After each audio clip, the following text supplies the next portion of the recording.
Hi, this is Omi. Today I am sharing a new idea of woodworking with leftover wood pieces. I selected a rectangle piece of wood.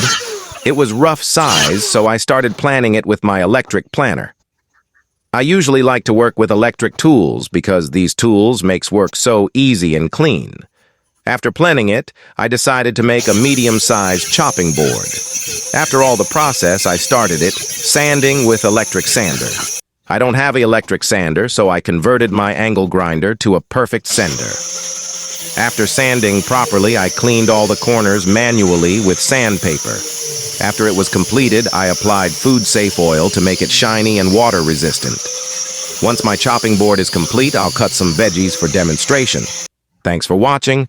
Please like and subscribe to support me so I can bring new ideas of woodworking from scrap wood.